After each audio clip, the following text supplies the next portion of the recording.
I just got done watching Black Panther 2, Wakanda Forever on the big screen, and I have some things that I want to talk about for this film, guys. So without further ado, let's get into the review. Let's go.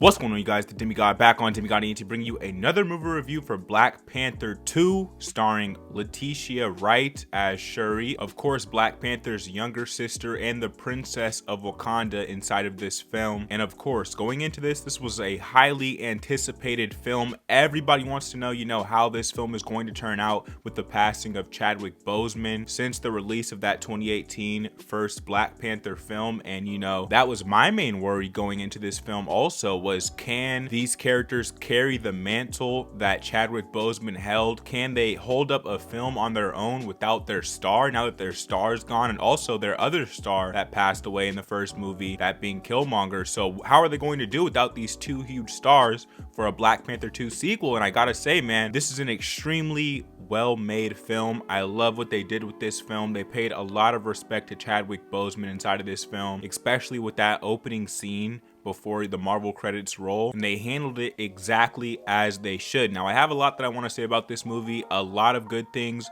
a few bad things, a few nitpicks with the film, because by no means was this a perfect film. However, it is extremely solid. And so with that being said, guys, this film stars Shuri, Ironheart, Queen Ramonda, and of course, our big villain coming in here that again was another highly anticipated part of this movie, that being the villain Namor.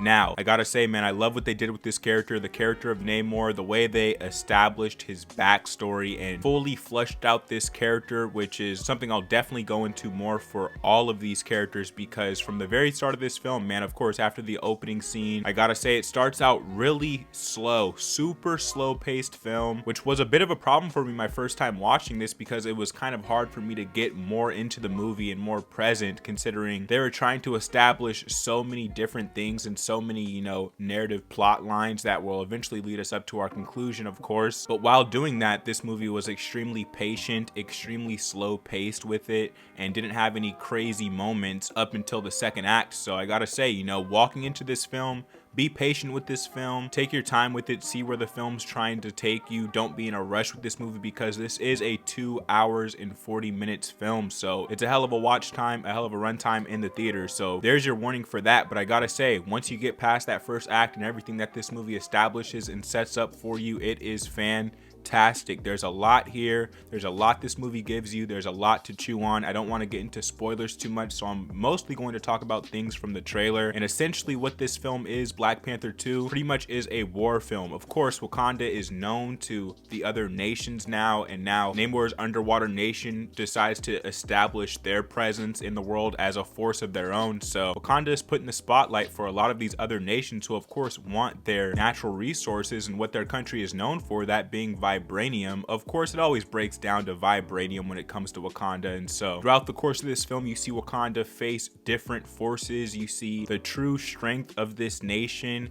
and its people and its leaders. And then also what I feel is even more established in this film, because of course we had Wakanda broken down to us in the first movie. So in this film, they understand that the audience understands Wakanda, and they gave us a really deep dive into Namor and his people, where he comes from, his origin story, what he means to his people. I mean, he's pretty much seen as like this living demigod, no pun intended. And so to see the strength of his nation, but not only that, how they chose to go with a design for this underwater city of Talokan is fantastic, man. The CGI is great throughout the entire movie. It never takes a dip in quality level like in the original Black Panther film. That's always been a big problem with me for Black Panther 2018, was in that third act, the fight scene between Black Panther T'Challa and Killmonger, the quality of the CGI just drops way low. I'm glad to say that never happens during this film. And now to talk more on Shuri's character, I was extremely worried if she would be able to again carry this film, hold that mantle, hold that role as the star, the lead actor here that this film is going to be relying extremely heavily on.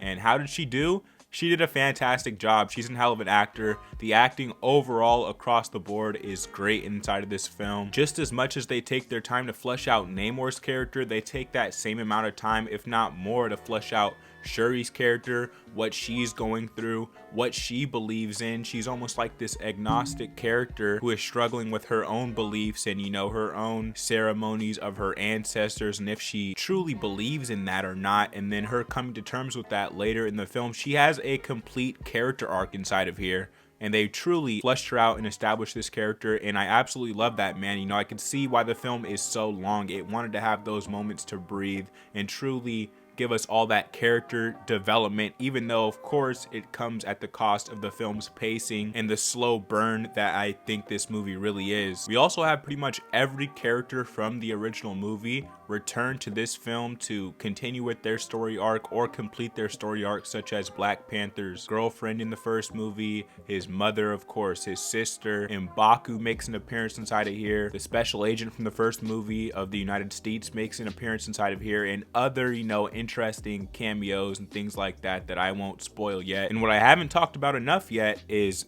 Ironheart inside of this movie. Now, Ironheart is played as Dominique Thorne, who is essentially a scientist on a school campus while also being a student. She's very ahead of her class, extremely intelligent, almost a Tony Stark, Peter Parker type of intellect that her character has. And eventually the plot brings her and our main characters together, where she is also allowed to be established and revealed to the audience and us introduced to her character. She's not as a big part of the film as, you know, obviously our protagonist and our antagonist and our members of the last film. However, she has a decent role with inside here. I like what she brought to this film. I like how they portrayed her character. I love her armor inside of here. You see it a bit in the trailer. Again, everything I'm telling you is essentially in the trailer of this film. And overall, man, this is extremely well made. The strongest point of this film would definitely be the story and our emotional attachment to the story and these characters and the overall weight of this story and what's going on. And also there is stakes here, man, which is extremely important to have in these films.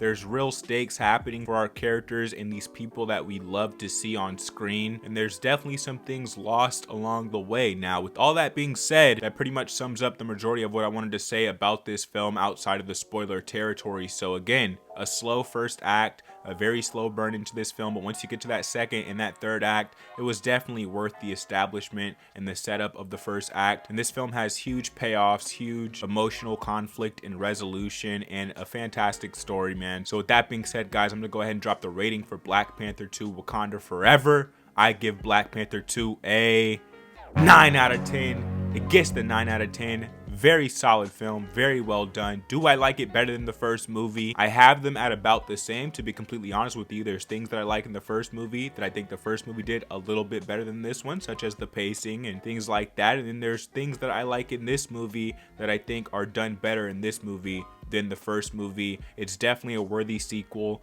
They pulled it off, man. Ryan Coogler, shout out to you, Ryan Coogler, the director of this film. You did a fantastic job. You had a extremely hard task in front of you, and you somehow managed to pull that off. So much respect to you. And with that being said, guys, those are my thoughts on this film. Let me know your thoughts on Black Panther 2 Wakanda Forever down in the comment section down below if you've seen it. If you don't know what I do here on Demigod ENT, I do commentaries, reactions, and reviews. So if you're just seeing that in the right place, man, hit subscribe. Hit the like button. I drop multiple videos a week on this channel, so you can expect that of me. And if you don't already know, I am the Demigod, the chosen one here on Demigod ENT, and I'm out of this thing, man. I'll catch you on the next video. Peace.